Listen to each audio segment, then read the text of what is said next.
Je vais bientôt recevoir les premières questions des auditeurs. Je voulais déjà dire que toutes les informations qu'on est en train d'échanger ensemble avec Brigitte, bien sûr, on ne peut pas évoquer tout ce que vous avez découvert, enfin, ça serait trop long. Et pour ça, j'invite les auditeurs à aller sur votre site oracouleur.fr pour retrouver déjà plus d'informations et pourquoi pas vous contacter s'ils veulent en savoir plus sur toutes ces questions d'aura et d'huile essentielle et encore plein d'autres choses que vous avez recherchées. Moi, j'aurais une question si je n'avais pas de questions qui arrivent dans les quelques minutes. Si, j'ai des questions qui arrivent. Alors,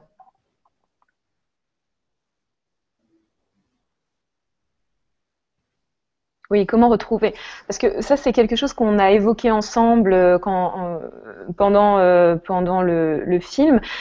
Vous avez la capacité aussi de ressentir quand une huile essentielle est une huile de qualité. C'est la question qui est posée par une auditrice, un ou une auditrice, qui demande comment on retrouve, comment on sait faire la différence entre une huile justement qui est une huile de qualité, même juste au niveau de l'odeur, une huile de qualité et une huile qui n'est pas de qualité. Alors, est-ce que c'est le prix qui permet de faire cette différence? Elle parle d'huile essentielle, il ou elle parle d'huiles essentielles qui sont souvent fabriquées avec des adjuvants synthétiques.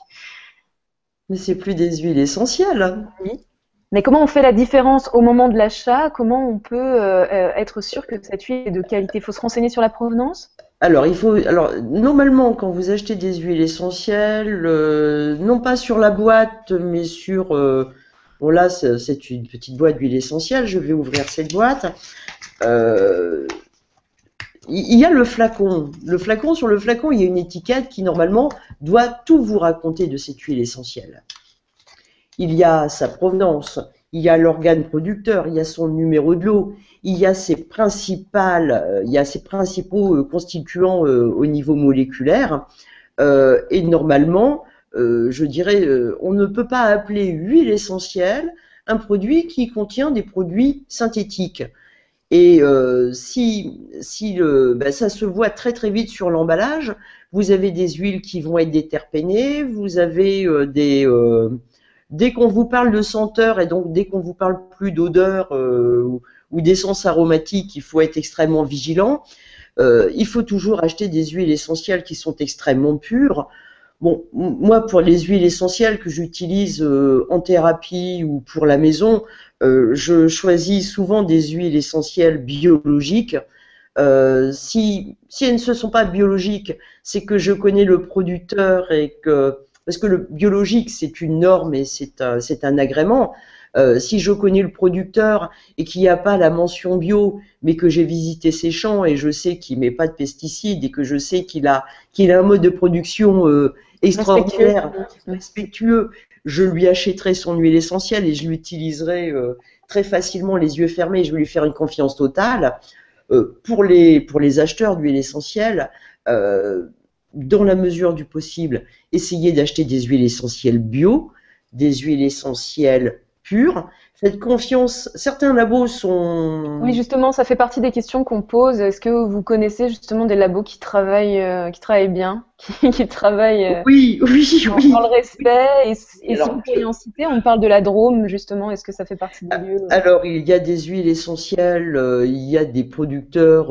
Alors, les producteurs sont un peu partout en France, hein, parce qu'on produit des huiles essentielles partout. Après, un laboratoire d'huile essentielle, c'est un collecteur d'huiles essentielles qui va les conditionner et les mettre en vente, hein, naturellement, les mettre à la disposition du public. Euh, je dirais quand on achète des grosses quantités d'huile essentielle, comme je le fais, on a de la chance d'avoir des feuilles, des chromatos, des analyses qui accompagnent nos achats. Si vous achetez 5 ou 10 millilitres, naturellement, vous n'aurez pas ça. Euh, les, les gros labos Le chromato, sont sérieux. faut peut-être rappeler ce que c'est. Ça permet de voir Alors, ce qu'il y a oui, dans l'huile essentielle, justement. Enfin, c'est une feuille de papier sur laquelle va se dessiner tous les éléments qui composent le produit. C'était juste pour faire une petite précision. oui, c'est bien de la faire parce que je suis largement au-dessus de ces explications-là, je les connais trop. Je fais le lien. Oui, merci. Je pense que il faut acheter dans des bons labos. Il faut acheter à des gens qu'on connaît. Il faut parfois aussi faire confiance à des petits producteurs. Moi, j'évite, très sincèrement, j'évite mes achats en grande surface ou dans des magasins qui ne sont pas spécialisés en aromathérapie. D'accord, Faut d'accord. faut être très vigilant, oui. Il faut Alors faire bon, il faut faire oui. attention à la provenance. Et c'est pas souvent que sur la qualité de l'huile essentielle, ça peut être parfois sur des petits mensonges, sur des, je dirais sur des détournements de noms botaniques. Par exemple, il y a une sacrée différence de prix entre la verveine citronnée et la verveine des Indes. Et la verveine des Indes, en fait, c'est pas de la verveine, c'est de la lycée citronnée. Ça a une odeur très très proche pour quand les gens ne connaissent pas les huiles essentielles. Mais l'effet est différent, je suppose. Complètement. Complètement. Par exemple, la verveine citronnée va être extrêmement efficace sur le pancréas exocrine et la lycée sur le pancréas endocrine. Donc, on n'est pas non plus au niveau physique sur les mêmes comment dire, sur les mêmes qualités, mais au niveau olfactif, c'est pas non plus tout à fait la même chose. Et au niveau de l'onde de forme, la verveine citronnée a un message d'apaisement quand on a peur de l'abandon, et la lycée citronnée a un message d'efficacité relationnelle quand on souhaite une synergie de travail efficace en groupe. Oui, c'est on n'est pas sur le même plan. Voilà, c'est pas du tout ça. Du coup, pour revenir sur ces couleurs, alors j'ai une question qui vient. Donc là, ça parle, on repart sur les couleurs des auras, les couleurs qu'on a vues au tout début. Pour ceux qui nous rejoignent, on a pu voir ce que Brigitte voyait, des différentes structures, les différents niveaux avec différentes couleurs autour des personnes. Et on me demande si c'est la même chose que les chakras, si c'est la même chose que la couleur des chakras. Brigitte, est-ce que vous auriez une réponse à nous donner? Alors rien que cette différence entre chakra et centre lumineux, ça mériterait une émission. Oui, Je tente le coup en une minute. Il n'y a pas il n'y a pas de différence. Il y a une énorme différence entre chakra et centre lumineux en fait. C'est deux énergies qui sont complètement différentes. C'est des modes de fonctionnement différents au niveau du cylindre, qui est la structure la plus intime, placée au centre de notre homme énergétique. Alors, tour à tour, vous utilisez les deux systèmes. c'est deux niveaux de conscience et deux niveaux C'est, de voilà, fonctionnement. c'est deux niveaux de fonctionnement différents. Si je veux résumer et faire simple, le mode chakra, c'est le mode de fonctionnement introspectif du cylindre. Et le mode centre lumineux, c'est le mode de fonctionnement en expansion du cylindre. Alors le cylindre, je suis désolée, je suis obligée de faire cette précision, Brigitte. Le cylindre, ça renferme quoi? Le potentiel de la personne, c'est son...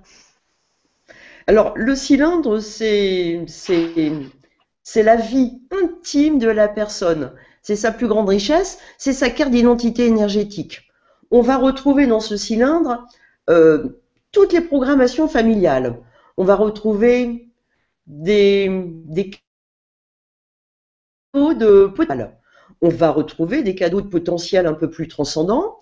Vous allez aussi y amasser tout le long de votre vie vos expériences, votre vécu, et qui va enrichir votre carte d'identité énergétique. Le cylindre, comment dire, c'est la grande richesse de l'homme humain, c'est la grande richesse de l'homme énergétique. C'est ce C'est qu'on ne le... voit pas, mais c'est ce qui contient la couleur de naissance. C'est-à-dire ce qui va faire de vous une personne qui va s'orienter dans tel domaine de travail, dans tel domaine de communication, dans telle facilité relationnelle ou pas, dans telle capacité mentale ou pas. Enfin, c'est C'est c'est notre signature. c'est votre signature, c'est votre carte d'identité énergétique. Mm. Ça serait et ça, c'est une carte d'identité peut-être falsifiée, un cylindre ne peut pas l'être. D'accord. Donc l'idée, c'est vous, en thérapie, c'est de trouver justement ce cylindre, ce potentiel de la personne que vous avez en face. C'est un peu le travail que vous faites? C'est exactement ça, et c'est pour ça que j'utilise des huiles essentielles. J'utilise des huiles essentielles en fait pour, je dirais, limiter les couleurs dans les structures. Parce que le cylindre, quand il s'exprime, le cylindre a une couleur. Et pour exprimer son potentiel, il faut qu'il n'y ait pas trop de couleurs dans les structures. Et j'utilise donc des huiles essentielles pour, je dirais, pour renforcer l'énergie de la personne, pour combler ses manques, pour combler ses excès, pour la rassurer, pour l'inciter à se révéler. Et justement, quand vous parlez justement de ces couleurs dans les structures, des choses qui peuvent être un peu problématiques, ces huiles essentielles et l'onde de forme vient comme faire un pansement ou c'est quoi en fait? À quel niveau ces huiles elles vont agir sur ce que vous voyez dans ces structures qui sont peut-être problématiques?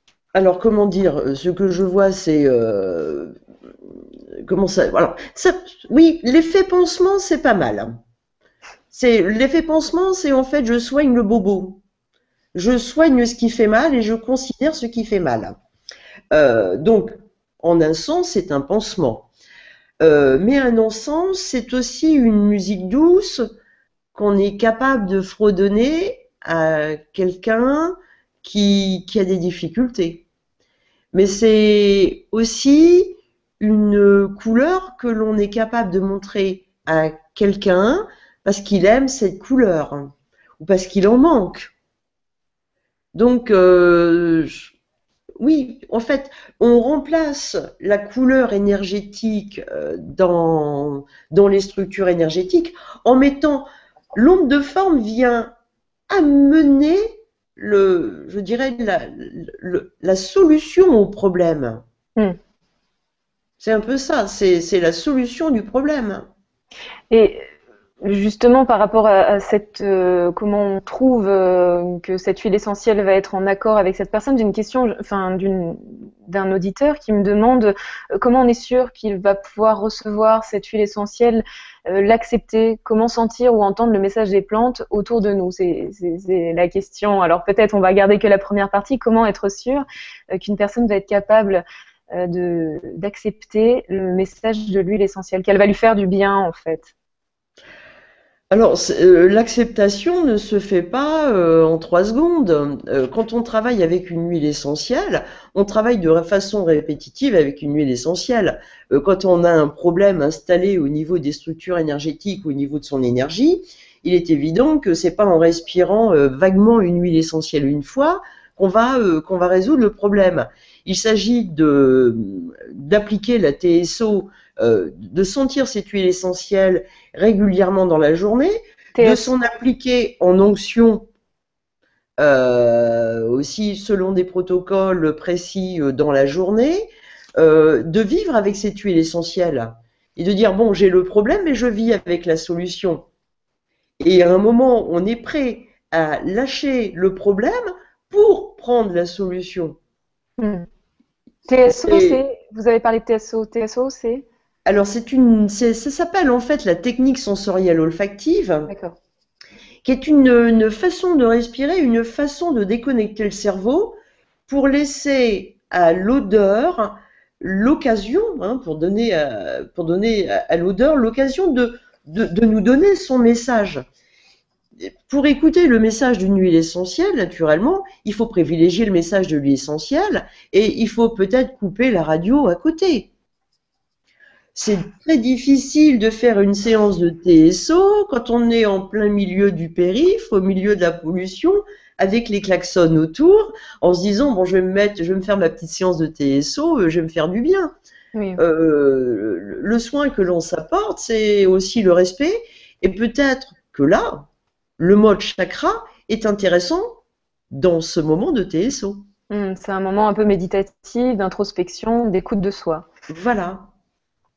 Alors, j'ai encore d'autres questions qui concernent cette fois-ci la façon dont on va ingérer ou recevoir tout simplement ces huiles essentielles. Est-ce qu'il faut juste quelques gouttes, peut-être les diluer? Certaines personnes me demandent, enfin une personne me demande s'il faut diluer les huiles essentielles, si c'est mauvais justement de peut-être de la recevoir brute.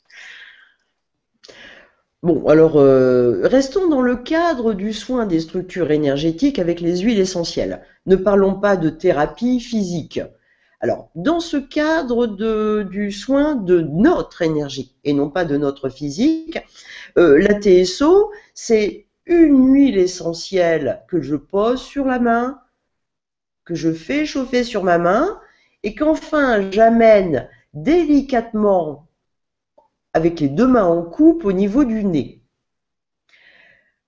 À moins que ce soit des huiles essentielles dermocaustiques, mais je ne les conseille pas, parce que bon, dans le message des huiles essentielles, toutes les huiles essentielles peuvent être utilisées en technique sensorielle olfactive, soit sur une touche à sentir, et je vais vous montrer, excusez-moi, je sors peut-être du champ, c'est impoli finalement, je ne suis pas pro Ça va, encore. on sait que vous êtes encore là, il n'y a pas de problème. Voilà, alors les touches à sentir, voilà un petit peu ce que c'est. C'est un petit peu les mêmes touches à sentir que tout le monde connaît chez le parfumeur. Bon, si on ne veut pas appliquer la goutte d'huile essentielle directement sur la main, on va appliquer une goutte d'huile essentielle.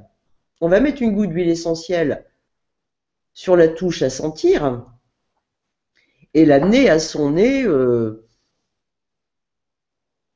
directement. Et là, on va prendre le temps de la respirer, on va prendre le temps de sentir la forme qui rentre dans le nez. On va sentir sa fraîcheur, on va sentir sa texture. Il faut rechercher sa couleur et il faut faire ça plusieurs fois par jour pour y arriver, Pour sentir son bienfait en fait. pour sentir son bienfait. Là, alors plus précisément, donc pour revenir à la question de Gaïane, elle demandait si c'est pas finalement mieux de les diluer. Elle me dit, bon, je lis sa question. Bonjour, j'aurais aimé savoir la position de Brigitte sur les huiles essentielles en interne, dans de l'eau chaude. Ou le mettre directement sur le corps. Voilà, elle parle d'eau chaude. Est-ce qu'il faut qu'elle soit diluée dans de l'eau chaude pour être mise sur le corps ou pas? Une question très précise. C'est très précis et je vais y répondre avec extrêmement de précision parce que Gaïane se lance dans des choses extrêmement dangereuses. Une huile essentielle doit être absolument micronisée ou mycélisée pour être efficace quand on veut la boire ou quand on veut se tremper dans l'eau d'un bain. Ce qui signifie mycéliser? Mycéliser, c'est-à-dire que c'est comme si la goutte était éclatée en microparticules. D'une goutte, je fais 10 000 petites gouttes, d'accord, qui vont être là efficaces. C'est comme si je séparais pratiquement toutes les molécules de l'huile essentielle. Bon, alors, jamais d'huile essentielle dans de l'eau chaude, jamais d'huile essentielle qui ne soit pas mélangée à un solubilisant pour permettre à l'huile essentielle d'être mycélisée dans l'eau. Sinon, il y a des risques de brûlure qui sont indéniables, des risques d'allergie. Là, très honnêtement, on rentre dans la thérapie et dans l'utilisation des huiles essentielles. Moi, j'ai un site Gaïane, hein, j'ai un bouquin qui sort à la fin du mois, là, sur l'aromathérapie. Il va falloir qu'elle le lise et qu'elle l'apprenne par cœur. Gaïane, s'il vous plaît, faites attention à votre santé. Maintenant, pour les huiles essentielles qu'on va mettre sur la peau, certaines huiles essentielles peuvent être appliquées directement sur la peau sans aucun problème, sans aucun souci. La majorité des huiles essentielles que l'on applique en thérapie sont toujours diluées dans des huiles essentielles, ne serait-ce que quantité statique du corps. On mélange toujours dans une huile végétale. Ça, c'est la base. Mais en thérapie énergétique, moi, j'utilise la myrte rouge et je fais utiliser de la myrte rouge 20, 30, 40 gouttes par jambe tous les matins et cette huile est pure. Et ça s'appelle la myrte rouge. Et je suis capable de me faire des applications d'eucalyptus smithi de 5 à 10 millilitres sur le corps par massage. Il y a bon, on l'a évoqué quand même un petit peu tout à l'heure sur le fait que ce soit l'huile essentielle soit paroxymale et qu'elle puisse pousser, enfin agir très fort très vite. Donc sur les personnes un peu fragiles, c'est pas forcément recommandé. D'ailleurs sur les bébés ou les personnes âgées, on sait que c'est pas particulièrement recommandé. Il y aurait d'autres dangers à utiliser les huiles essentielles. J'aurais une question après plus précise de Hanan. Peut-être que je vais la lire tout de suite. Alors. Oui. Bon, étant donné que l'huile essentielle apporte une couleur dans les structures, y a-t-il un risque quelconque à utiliser une huile essentielle qui apporte une couleur qui ne convienne pas à l'humeur énergétique du moment ou qui l'empire en fait? Ah, excellente question, Anan. Oui, oui, bah oui, naturellement. Si je mets dans mes structures énergétiques une huile essentielle qui va amplifier le problème, c'est un très mauvais choix. Par exemple, pour quelqu'un qui, oh, je sais pas, pour quelqu'un qui a un problème avec sa maman. Revenons à la vente pour faire simple. Si j'utilise de façon à considérer de l'huile de lavande en diffusion, en massage, en application et en toute chose, il est évident que, et si je n'ai pas cette pratique et ce moment d'introspection qui font que j'utilise cette huile essentielle dans une dynamique énergétique, alors que je l'utilise pour le soin, l'huile essentielle peut vraiment empirer mon état comportemental. Naturellement. Naturellement. Et c'est pour ça que les huiles essentielles qui sont un peu utilisées, je dirais, en thérapie, et qui sont souvent conseillées parfois en thérapie très classique, une goutte de ça sur l'oreiller, une goutte de ça sur un mouchoir, 3 gouttes de ça dans l'eau du bain chaude, enfin bon bref, tout ça, ça peut se retourner directement contre l'énergie qui est dans vos structures. Et ça peut vous barbouiller, ça peut vous rendre de mauvaise humeur, ça peut vous mettre dans un état oui, où on n'est pas content de la vie ce jour-là. Il faut vraiment prendre le temps de voir comment on se sent en fait. C'est... Oui, il faut vraiment prendre le temps. Il faut prendre le temps aussi d'écouter ses émotions. C'est très difficile d'écouter ses émotions seules. C'est pour ça que souvent on a besoin des autres pour qu'ils entendent nos émotions et qu'ils puissent nous les transcrire. Parce que on n'entend pas nos mots-clés. Il est évident qu'il vaut mieux prendre le temps de s'écouter dans ses vrais besoins en disant bon voilà, aujourd'hui je me sens pas tellement bien, j'ai la peur de l'abandon, j'ai peur de la solitude, c'est pas fatalement de voir des gens qui vont me calmer de ces peurs de l'abandon et de la solitude, qui est un état d'esprit profond installé chez moi. Qu'est-ce que je vais pouvoir utiliser? Bon, maintenant, je vais utiliser verveine citronnée parce que c'est l'huile qui va être adaptée. Mais faut-il encore que je sois prête et que ce soit le bon moment dans ma vie où j'ai envie de travailler sur ma peur?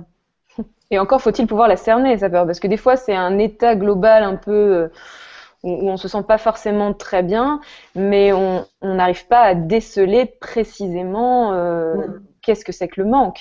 Donc c'est là aussi où il faut apprendre sur soi mieux, enfin apprendre à se connaître. Hein, il y a un premier travail, je pense, d'introspection.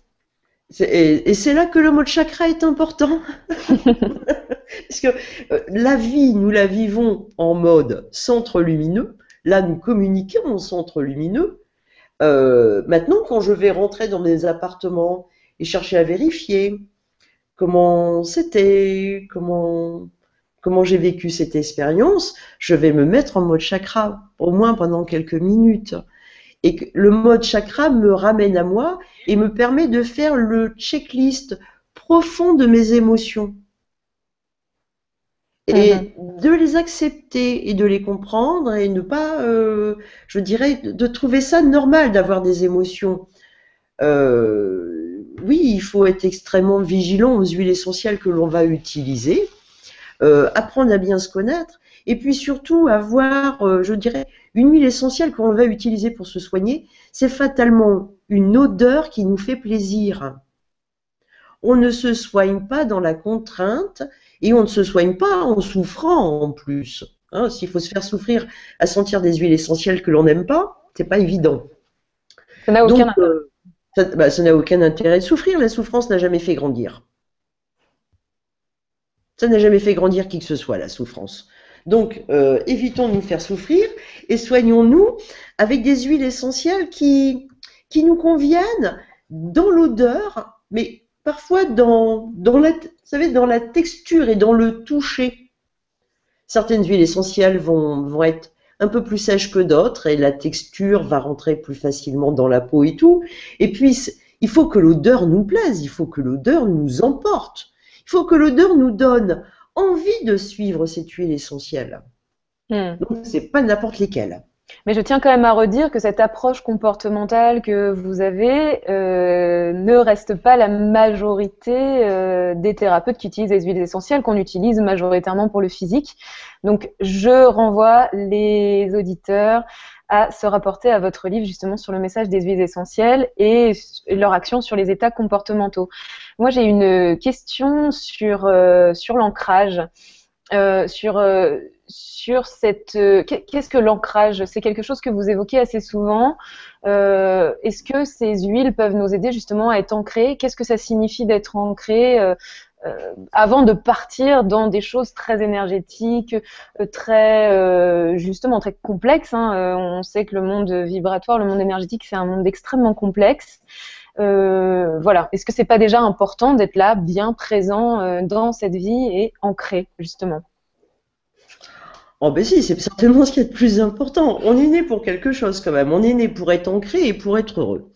Donc l'ancrage, l'ancrage, c'est la qualité énergétique du corps éthérique.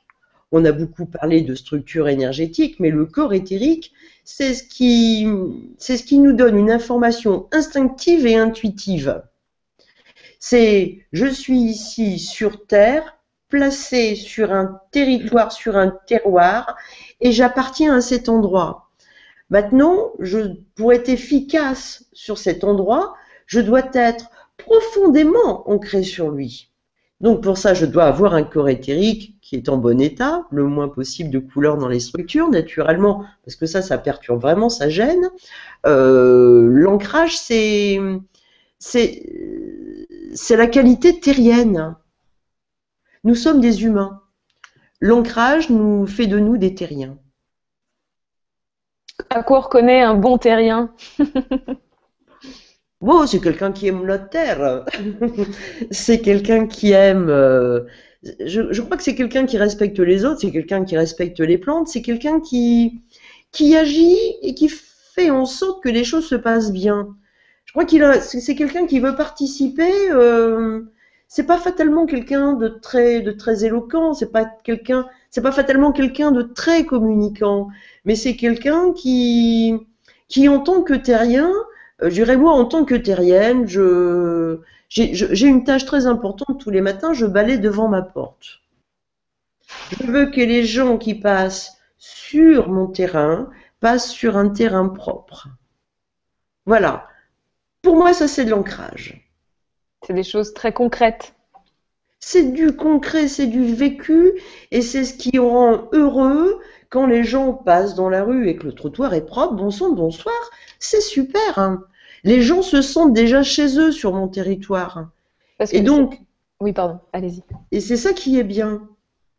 Parce que c'est ce qu'on retrouve beaucoup chez vous, c'est ce côté très ancré, le fait d'avoir formalisé toutes ces choses que vous avez pu voir au niveau de l'homme, au niveau des plantes, mais de l'avoir formalisé dans la matière, de l'avoir rendu intelligible par les autres. Il y a un côté très ancré, il y a un côté justement très terrien dans la transmission, et c'est quelque chose qu'on retrouve pas toujours quand on parle d'énergétique, et je trouve que ça manque. Il y a quelque chose dans ce milieu énergétique qui peut d'ailleurs faire un peu peur, où on entend entend parler de choses qu'on comprend pas, parce qu'il y a beaucoup de gens qui ne peuvent pas voir, et surtout qui ne sont plus concrètes.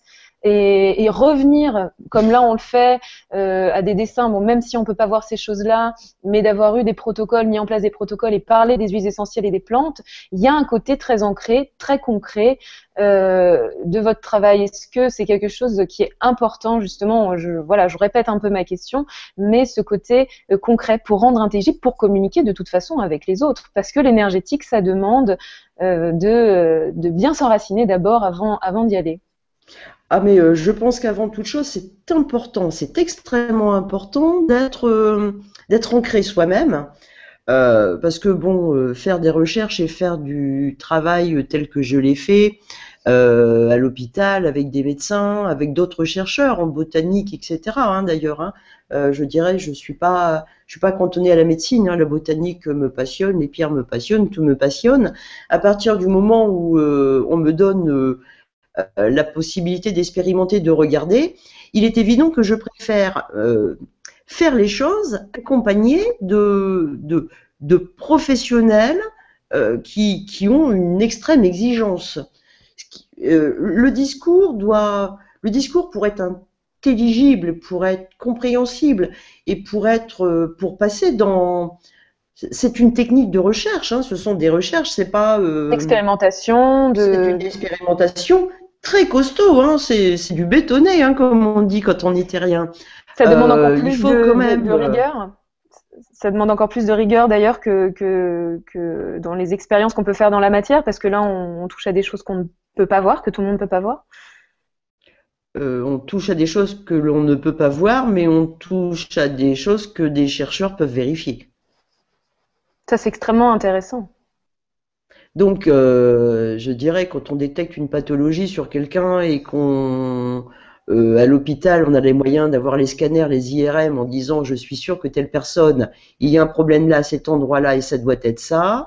Il est évident que quand on peut mettre à ma disposition des IRM et des scanners, euh, c'est quand même super. Maintenant, il faut pas être farfelu. Un scanner, un IRM, ça a quand même un coût.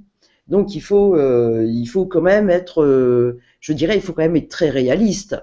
Il faut pas se tromper et il faut pas non plus être évaporé. C'est de l'argent collectif qui est utilisé pour des recherches aussi. Hein. Oui, mais Euh, et si on avait des personnes comme vous à l'intérieur des hôpitaux qui seraient peut-être capables de repérer un problème en amont, quelque chose d'assez, enfin assez rapidement, on pourrait cibler justement et diagnostiquer des choses chez les gens avant même que ce soit physiquement visible. Ça serait quand même intéressant. Pourquoi? Est-ce qu'il y a quelque chose qui bloque il n'y a rien qui bloque. Il n'y a rien qui bloque. Je dirais, ils sont déjà en train d'être formés. Hmm. Il y a rien qui bloque. C'est juste que le public ne le sait pas, que ces gens-là n'ont pas fatalement envie que ça se sache, parce que le monde énergétique passe pour un monde extrêmement bizarre, avec parfois des gens qui sont très farfelus tout de même. Il faut, avec des discours farfelus. Écoutez ce que je vous raconte, c'est quand même très farfelu. C'est quand même pas évident pour des chercheurs, pour des médecins, de dire, ben voilà, je fais des recherches en énergétique. Donc, mais ça se fait. Ces gens-là sont formés. Les futurs thérapeutes sont déjà en formation. Certains sont déjà au travail. Ils sont très efficaces. Des médecins sont formés, des chirurgiens sont formés, des anesthésistes sont formés. Mais Euh, comment on va vers eux? Comment on les trouve, ces gens-là? Parce que mais on les trouve parce qu'ils sont les meilleurs. c'est des gens curieux. C'est des gens curieux, c'est des gens qui sont généralement extrêmement humains. C'est des gens qui sont tout le temps à la pointe du progrès. C'est des gens qui sont extrêmement discrets. Et les plus discrets sont souvent les plus efficaces.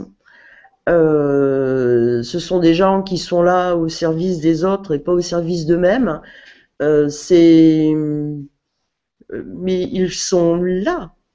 Ah, je ne dis pas qu'ils sont des milliers, parce que j'ai pas formé Mm. des milliers de médecins, de chirurgiens, d'anesthésistes. mais j'ai mis au point des protocoles en anesthésie ou en traumatologie qui sont utilisés fréquemment et au quotidien. Maintenant, c'est des protocoles qui ont été accessibles parce que bon, on a travaillé sur ces protocoles, on a pu donner des protocoles de travail à des personnes, je dirais comme les auditeurs, hein. C'est juste simplement des gens de bonne volonté qui sont capables d'appliquer un protocole, qui eux-mêmes sont capables d'être ancrés et qui eux-mêmes restent humains. Mais c'est déjà maintenant. C'est déjà là. Maintenant. C'est déjà maintenant. Sauf qu'on est très discret. Donc, vous êtes très positif pour l'avenir et pour cette intégration du monde énergétique, de tout de toutes ces choses qu'on a encore à apprendre dans notre quotidien, et on a l'impression que ça s'ouvre. Est-ce que vous êtes Alors, moi, je suis extrêmement optimiste. Je dirais que, mais l'optimisme et la qualité des soins et la qualité des rencontres que l'on peut avoir, c'est le public aussi qui doit être exigeant dans la personne qu'il veut rencontrer. Bon, il faut quand même rencontrer des gens qui aient quand même quelques compétences. Moi, je sais que de mon côté, je forme des thérapeutes, je forme des touchlighters. Ils sont performants, je dirais, mais ça, c'est au public aussi d'aller rencontrer ces gens-là et de voir la différence. Le touchlighter ne dira pas s'il est médecin, s'il est énergéticien, s'il est autre chose. C'est quoi cette touchlight thérapie, même si on peut pas, là il nous reste peu de temps, même si on peut pas l'évoquer intégralement, mais c'est un protocole. Oui, mais je pense que c'est pas le propos d'aujourd'hui de parler de cette technique, parce qu'on était là pour parler d'huile essentielle, et je parle de touchlight parce que j'utilise des huiles essentielles en touchlight.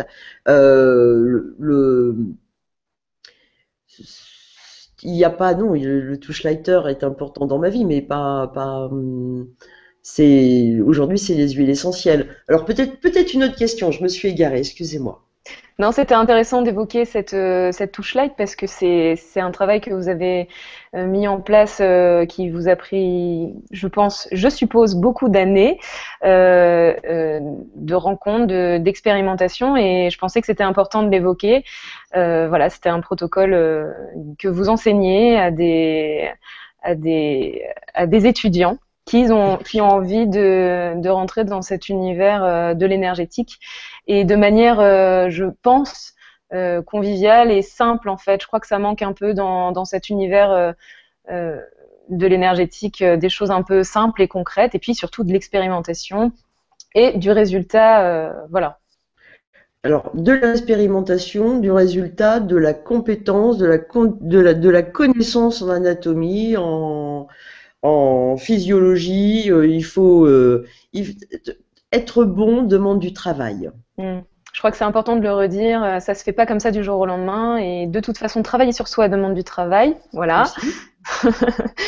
Effectivement, la thérapie, être thérapeute ne s'improvise pas, et ça demande du temps, et ça demande d'être bien orienté par des personnes de qualité. Et voilà, donc on va bientôt conclure. J'avais posé une question, mais je sais pas si finalement vous avez apporté. Vous êtes positif pour l'avenir, voilà, c'était ça la question pour l'avenir, et sur l'intégration de l'énergétique au quotidien, dans nos relations les uns avec les autres. Voilà, on l'a dit pour les scientifiques, pour les chercheurs, pour les botaniques, mais dans le monde de tous les jours, à quoi ça pourrait ressembler, c'est quelque chose qui s'ouvre de plus en plus, dont on parle de plus en plus. Oui, je suis positive. L'introduction de l'énergétique dans la vie et au quotidien, c'est déjà une meilleure compréhension des gens entre eux. C'est déjà un plus grand respect des gens entre eux, mais c'est aussi une plus grande efficacité dans la vie pour chacun d'entre nous. C'est raboter certaines croyances pour laisser place à de l'enthousiasme, à de l'optimisme et à des découvertes. Je pense que je suis optimiste parce que je sais qu'il y a de la jeunesse derrière qui pousse et qu'eux ne sont pas frileux, qu'ils ont envie de découvrir des choses et qu'ils ont envie de les expérimenter. Oui, naturellement, je suis optimiste. Je suis optimiste parce que euh, quand les gens avancent, ils font toujours avancer l'humanité. Et dans le film, Christian disait toujours cette notion de masse critique. Euh, Faire évoluer les choses, c'est souvent peu de personnes qui les font évoluer. Ces gens qui veulent faire évoluer les choses ont besoin d'énormément de dynamisme et d'optimisme. J'ai le dynamisme, je m'arrange pour rester optimiste au quotidien, naturellement. Oui, les choses vont avancer. Oui, j'ai de bonnes raisons d'être optimiste parce que je pense que n'est pas encore faite. Et je suis très optimiste parce que quoi que vous en pensiez, la médecine classique et la médecine énergétique sont des médecines qui sont certes parallèles, mais qui s'enrichissent l'une et l'autre. Maintenant, il faut quand même que les thérapeutes en médecine classique et le thérapeute en médecine énergétique se respectent aussi. Et je dirais, bon, ben, ça, c'est des choses qui vont évoluer. Qu'ils aient l'occasion de se rencontrer aussi, parce que les occasions manquent peut-être d'un milieu à l'autre de se rencontrer, d'oser franchir la porte. C'est un peu. Il faut oser faire les passerelles en fait. Il faut oser. C'est pas toujours très évident pour la médecine classique et la médecine énergétique d'oser les passerelles, mais pourtant c'est tout à fait faisable parce que bon, moi je l'ai fait et ça s'est très très bien passé. Bon, j'avais quelque chose à amener, j'avais une compétence à amener, j'avais un scanner visuel à amener. Donc, j'ai mis à disposition, j'avais ça à mettre à disposition. Ils m'ont mis à disposition le reste. Ils m'ont ouvert à la liberté d'expérimentation. Oui, je suis optimiste parce que plus les gens seront performants, plus les gens performants vont se reconnaître, quels que soient les domaines. Et feront avancer, peu importe le domaine, Naturellement. l'ouverture. Ok, merci beaucoup Brigitte Ducastel. Est-ce que vous auriez un dernier message, quelque chose que vous avez envie de nous dire, qui n'a pas été dit, une question qui n'a pas été posée, mais que vous aimeriez peut-être, auquel vous aimeriez répondre, ou un mot aux auditeurs Déjà, oui, alors le dernier mot, mais ça va être le mot de la fin. Déjà, je dirais, je suis vraiment très heureuse d'avoir fait cette émission avec vous, Olivia. C'est un grand pas pour moi hein, de m'exprimer en public et d'exprimer ce que je vois. Euh, Ce que je veux vraiment que les gens comprennent, que voir l'énergie, c'est pas un don, c'est une qualité d'être et ça s'entretient au quotidien. C'est quelque chose qu'il faut travailler tous les jours. Que s'il y a des gens qui veulent voir l'énergie, il faut bien qu'ils comprennent que c'est un travail et c'est une constance et c'est une rigueur et c'est un travail énorme.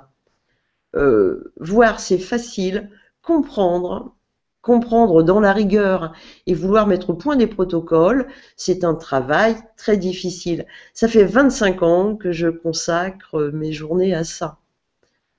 Donc, et ça fait 25 ans que j'avance. J'ai jamais avancé seul parce que j'ai toujours avancé avec des gens extrêmement compétents à mes côtés qui me donnaient les moyens de vérifier ce que je voyais. Donc, je dirais, je ne pourrais pas arrêter cette émission sans les remercier eux, parce que c'est eux qui m'ont donné les moyens de mettre au point ces protocoles. C'est eux qui m'ont donné les moyens de voir, parce que voir sans rien comprendre et voir sans transmettre. pouvoir voir et sans transmettre et voir sans pouvoir voir de façon répétitive et de pouvoir mettre en place des protocoles, ça ne sert à rien finalement. Ça n'a aucune importance. Enfin, ça n'a pas d'impact, ça n'a pas l'impact qu'un travail de matérialisation peut avoir. Exactement. En Donc tout c'est cas, eux que je remercie. nous, on vous remercie en tout cas pour ce travail et ce courage finalement, parce que ça ne doit pas être évident tous les jours déjà de voir, mais aussi d'en parler, parce que c'est pas quelque chose de courant, c'est pas quelque chose que tout le monde peut comprendre. Donc merci à vous. Merci aussi pour le film et de vous être prêté au jeu. pendant quelques demi-journées passées à réaliser, parce que je le redis, donc cette émission fait suite à la sortie du film Les huiles essentielles, une porte sur le monde énergétique, qui est sorti donc hier, lundi 11 janvier, sur Baglis TV. Et cette émission donc fait suite pour en savoir plus, en fait, tout ce qui n'a pas pu être dit dans le film et qui n'aurait pas trouvé sa place. En tout cas, merci Brigitte Brigitte Ducastel d'avoir été ici pour nous en dire un peu plus. Et je remercie aussi les auditeurs d'avoir été présents et à Baglis TV pour la réalisation de cette émission. Voilà. Et je vous remercie et bonne visualisation si vous regardez le film. Enfin, voilà. Vous en apprendrez encore plus sur ce monde de l'énergétique. Merci. À bientôt.